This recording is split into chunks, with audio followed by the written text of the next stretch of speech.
That's right. It's time to get on to our next segment here. We are going to hop into Play Shelf Trade. It's back to it's a return to Play Shelf Trade. Right.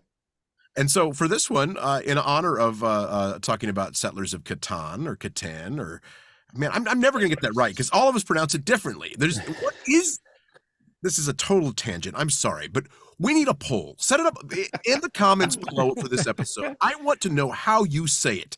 Type it phonetically. Whatever the majority says, I will learn from now on. Okay? Fair enough. Anyway, in honor of that Gateway game, we are doing a Play Shelf Trade of Gateway games. And so I picked 3 fantastic classic Gateway games that are all a little bit different.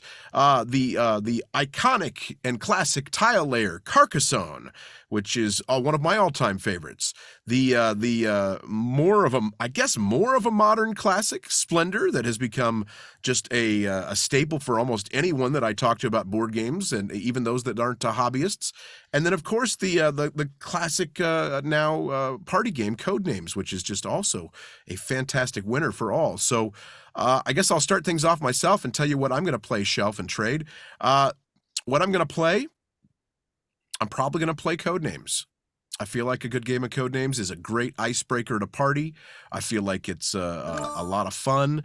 Sometimes it doesn't work with every group. You kind of have to have that mindset where you're kind of on the same wavelength a little bit. But by and large, it's a fun party game that I don't mind playing.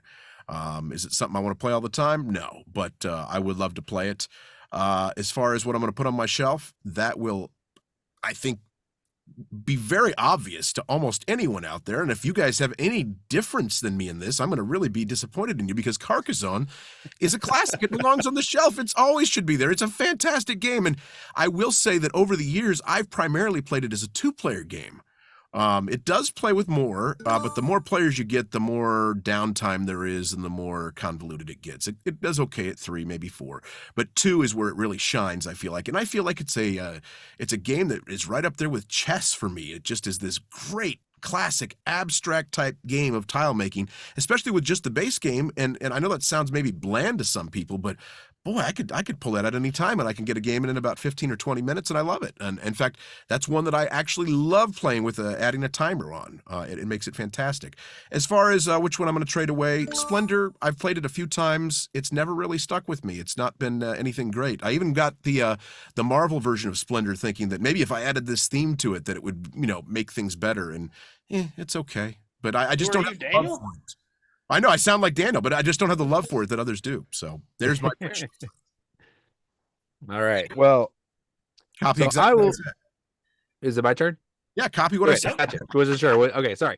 All right. Well, I'm going to start with my trade. My trade is going to be Splendor. It's pretty well known that I am not a big fan of Splendor. Splendor, when it came out, I was super excited about it. I saw a really good friend of mine playing it with his, at the time, girlfriend, and I was like blown away by this game. I was like, this is so amazing.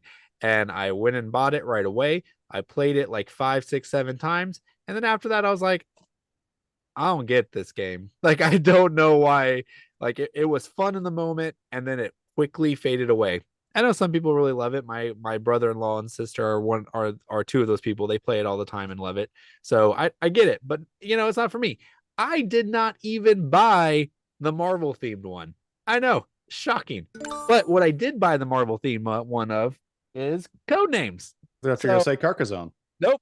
I wish. Marvel. Oh man, I had it ready, but I don't got it now. Anyways, Marvel. So Codenames is gonna be my shelf. I want it on my shelf, and I want any version of it on my shelf because it's great to play with any group of people or any time. And I do want to play my Marvel one more, but I will say the one negative about the Marvel themes or any of the themes, it becomes like a trivia game in that regard. So I gotta find the right people to play the Marvel Codenames with. But I will say I like that Randy put a Codenames duet on the picture. That is by far the best Codenames. It is gloriously awesome. It's amazing. And Carcassonne's going to be my play. I'll never turn down a game of Carcassonne. It's simple, nice, quaint. It's fine. It's good. Okay. So Chris seems perplexed by that answer. Yeah, I call him a liar. That doesn't make any sense at all. Like if you feel don't like like Catan but you like Carcassonne, that doesn't make any sense. You're right. Not even that. If you don't like Catan but it will play Carcassonne at any time, that doesn't make any sense to me at all. Yeah. No, because Carcassonne, like Andy hinted on it, it's about 30 minutes long. It's not very long, and it's a relaxing game. Like, yeah, you can get pretty competitive with it. I know Andy can be pretty aggressive, but Sure. like, I don't know, there's a lot of agency in that game, and you can control it, and it's very simple actions. And you also got to draw like 3 tiles and not just one at a time. But if you have 3, you can kind of like choose, and that gives you a little bit more agency. But no, I like Carcassonne. I don't think I've ever badmouthed Carcassonne. I mean, it's not like I'm always asking to play it, but I don't hate it. I do think Daniel is very tainted by the fact that Splendor was on this list, though, because he has that much disdain for Splendor. Yeah. It's actually, I don't hate it that much. It's become a joke about how much I hate Splendor. I don't have disdain, but you know what? Let's just go with it. Gosh. Okay. Well, it comes to me here. I'm going to actually be the guy that's going to stick up for Splendor here, because I bought it and got the nice little play mat for it. My wife actually found out of the store. So I'm like, all right, that'll be cool. And that's who I played with mostly at first, was my wife. We played a lot of Splendor, and then started playing with other people. And it's something that's easy to get to the table. It's fun to do. And then I got to tell you, the expansions, if you have never played with the expansions, it's amazing. You get the expansion box. There's 4 different expansions in the same box. You can mix and match them, put them together. You have different end game possibilities and stuff. One of the expansions looks like all it does is make the game longer. I've never played with that one, but the other ones all look really cool, and I've played with all those and mixed them and matched them, and it just adds just a little bit more spice and flavor to the game to make it new again. So Splendor is on my shelf because it's always something you can pull out, and it's quick, and people enjoy it, and yeah, fun game. Love Splendor. Codenames is going to be my play, because it's been a while since I played Codenames, and I've never played any of these themed ones that you're talking about. And I can see how, like, especially Marvel would turn into a lot of people that know a lot about Marvel, or you have to really dumb stuff down if your partner doesn't know much about Marvel.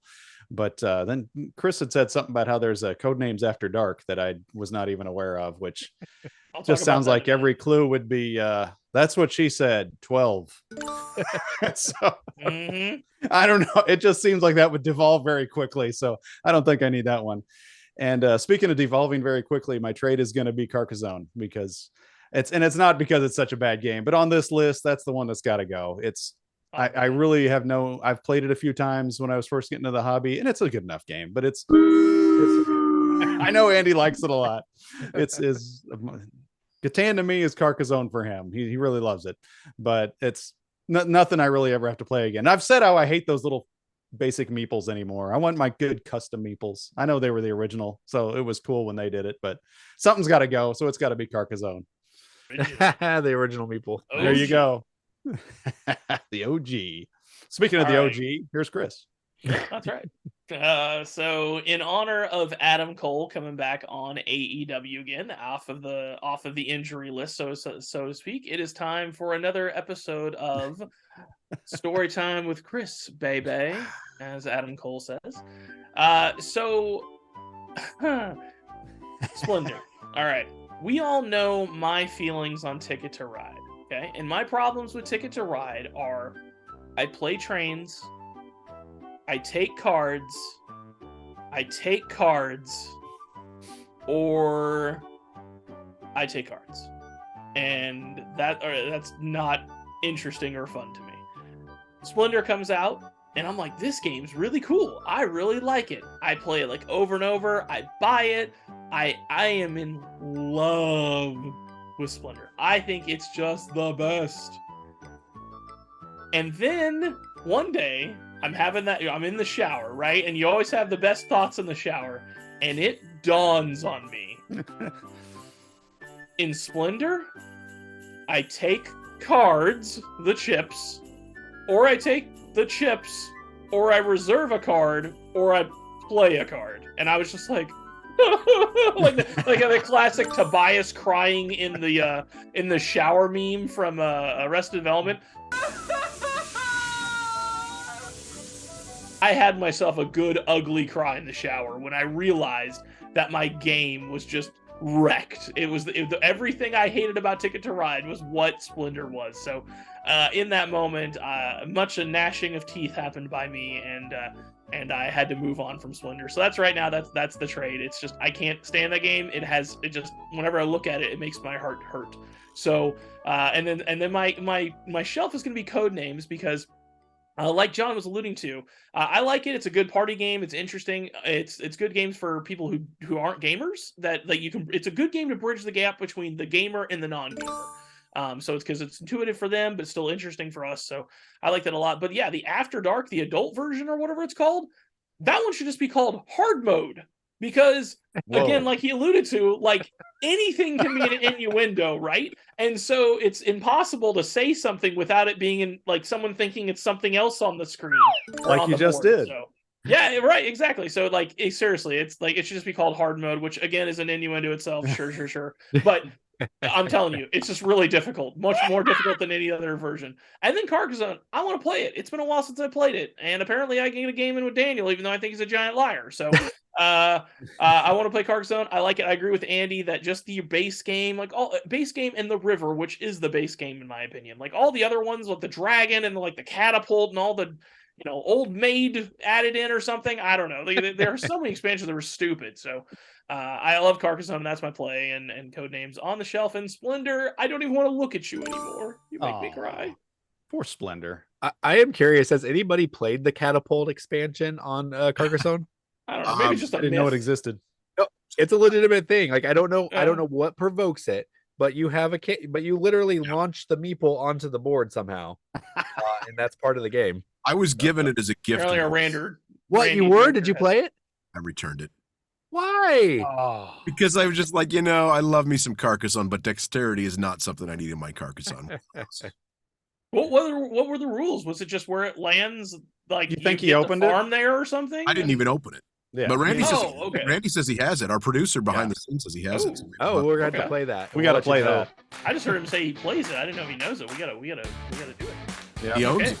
We got to play that. All right, cool. All right, well, let us know what you think about all this. What would your play shelf trade be here? Let us know in the comments, and be sure and like and subscribe and follow and all that goodness. Hey, thanks for watching a clip from Around the Board. It's a show that comes out every other Thursday where we discuss board games and board game topics. We're awarded points, and at the end, whoever wins gets to be on their soapbox and say whatever they want. So if you want to watch the full episode, find the link in the description below. Thanks for watching.